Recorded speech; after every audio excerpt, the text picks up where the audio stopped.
The new Jeep Wagoneer is more reliable than you think. I'm starting a new series on the channel where I'm going to go over the common problems with particular vehicles. So if you guys want me to feature a model in the future with this series, just let me know in the comments below. Let's get into this Wagoneer provided by the Jeep in Sandy.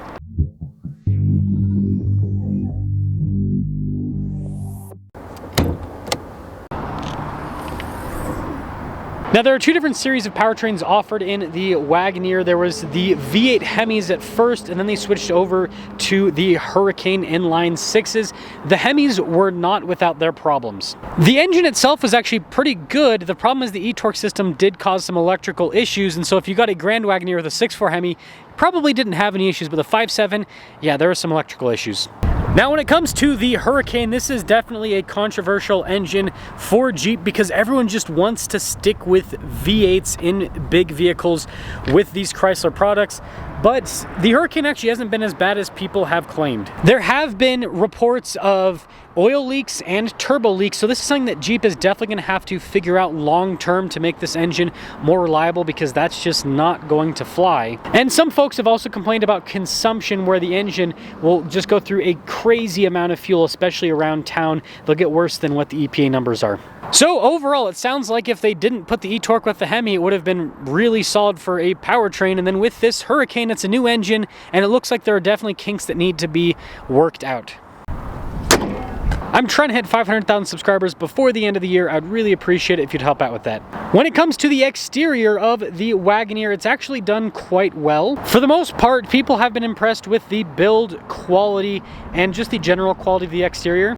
There have been some reports of paint defects from the factory, but that's just kind of a modern car thing. And I'm not saying this as a cop-out, but you look at paint jobs done on Toyotas, Fords, Chevys, any of them, and they're just kind of crappy nowadays. So this is something that every single automaker needs to improve. Now, aside from that, some people have complained about some slight fitment issues with some of these Wagoneers, so that is something to just be aware of. And these two particular issues are something that you can see before you purchase a vehicle, and so you can either have the dealership fix it, or you can just choose a different vehicle that doesn't have these same defects if it happens to have that.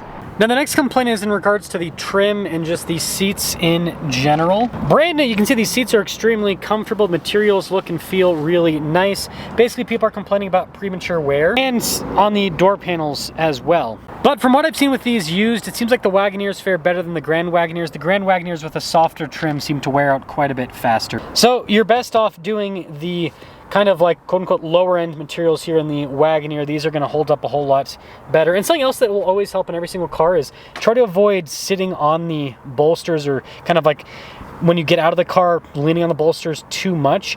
If you kind of hop over them rather than leaning on them, those will hold up a lot better, and then the overall kind of like seat form will hold up a lot better over time. Now, the next problem that people are reporting is the heating and cooling system in these Wagoneers. Essentially what's happening is a person will turn on either the AC like we have on now, or the heat, and well, the air either isn't coming out of the vents as much as what they have the fan speed set at, or it's coming out either hot or cold depending on what they have it set opposite to. So cold air with heat, hot air with AC. And this does include the rear passenger climate system. There have been reports of the system being completely unresponsive, which I guess we'll see if this one actually works. But not only not blowing out air, but basically the rear passengers, and again, not locked out, just can't change the climate because the system's not functioning properly. Now the next section is more electrical, and that's kind of the theme with these modern cars. So backup camera systems just not working, and I've actually seen this happen in quite a few modern cars where not only will the backup camera system not work, but the whole infotainment system just won't turn on. But yeah, backup cameras have been an issue. And for this video, I tested the USB ports to see if they work. I'm charging my GoPro. They definitely do work, but that has been another issue, is the USB ports not actually sending power or not connecting your phone if you are trying to use it as kind of like an auxiliary cable, for example. And then also the phone charging pad that will be in this area too, not functioning properly. And I will say, phone charging pads not functioning properly is actually pretty commonplace. A lot of phone charging pads just basically heat up your phone, and they don't actually add any meaningful charge. And so I think that system and a lot of these modern cars needs to be reworked. And then on this tech, just general failures. So, digital gauge cluster or the infotainment system, passenger screen, if the car has it, just not functioning properly. And this one I'm using for the video actually has rear passenger screens too. Actually haven't heard a whole lot in terms of any issues with those, but it could go along with just the general electrical problems that can pop up. Now for early Wagoneers, so think 22s, 23s, there have actually been some power steering issues where the system just completely fails. I actually had that happen in my Land Rover Defender, so it seems like this is a common theme with this new electronic power steering. And there have even been reports of failures with the braking. Again, this is mostly the 22s and the 23s. The newer ones, there haven't really been the reports. And there might even be a lawsuit with the failures on these systems. We'll have to kind of look at that as the whole situation progresses. And as someone who reviews cars for a living, I will say, all of the new electrical systems with the driving is definitely causing issues for a bunch of automakers, like electronic power steering. It's been around for a little bit of time, but you have to remember most automakers were still using hydraulic just 10 years ago and definitely 15, 20 years ago. And so although there were issues with hydraulic steering, it seems like the hydraulic systems ended up being more reliable long-term. I mean, maybe this new electronic systems will do well, but this seems like kind of another theme in the auto industry where just all of this electronic stuff, it's claimed to be more reliable, but it seems like it's not really more reliable than the old mechanical systems that we had.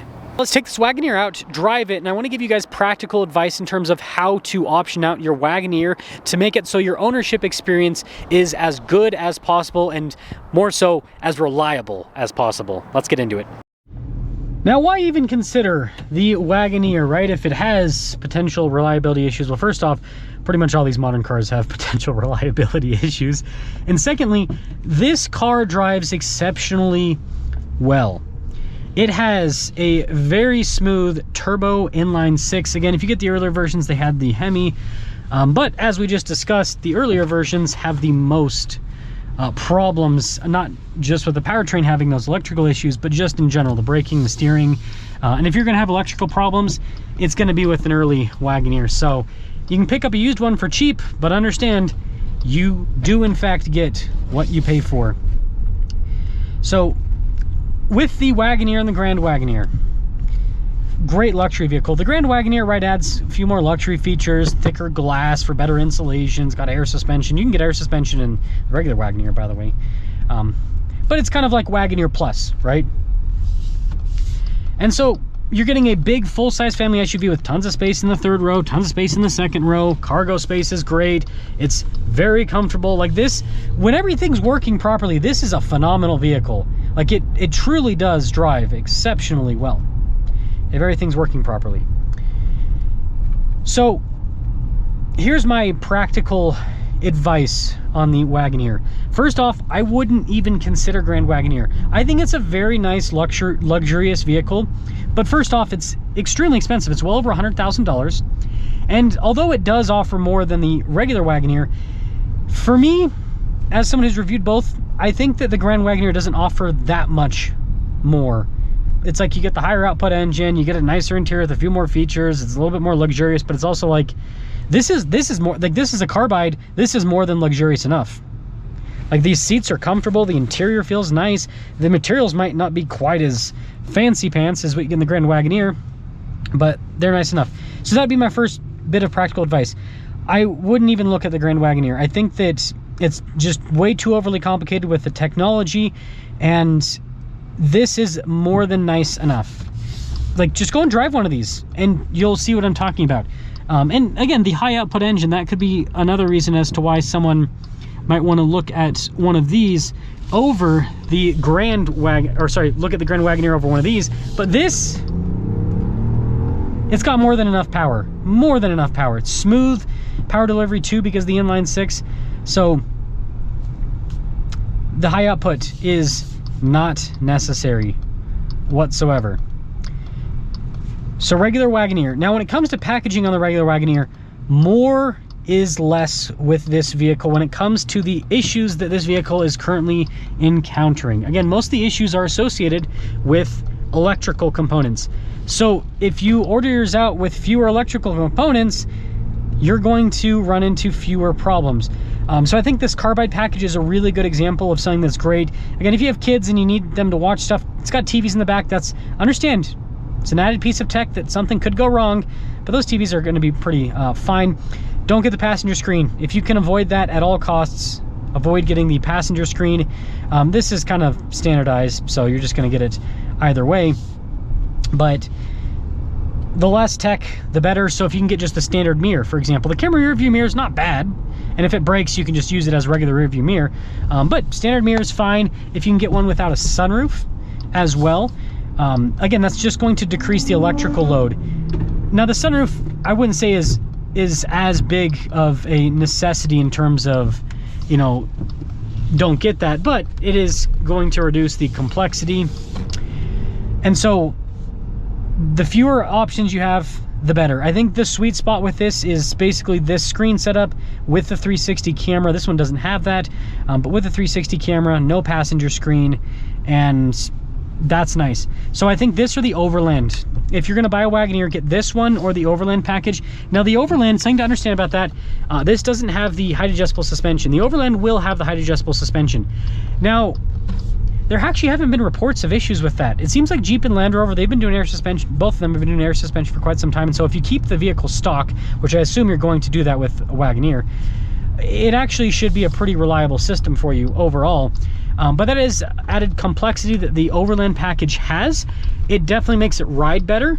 It also gives you more capability if you do plan on going down camping trails and everything with it. So it does have some added benefits, but again, it's more complexity. So I would definitely take into account your needs with the vehicle. If you're actually going to be doing some off-roading, yeah, it's worth. That's an Overland, by the way. It looks pretty much just like the Carbide, just all-terrain tires. Anyways, yeah, just make sure you know what your needs are. And if just be honest with yourself, if you're not gonna do any off-roading, Carbide, that's the way to go. So that's my advice. That's the common issues. If you guys want to see more videos like this, make sure to do the whole like and subscribe stuff, and I will continue the train. That'll let me know that you guys are interested in seeing stuff like this, and give me suggestions on other vehicles. Let's make sure not to hit that pole. On other vehicles you guys would like me to do an overview on, so you can see, you know, the common problems with the vehicles, and then get some practical advice on what package to purchase based on what is going on with the vehicle.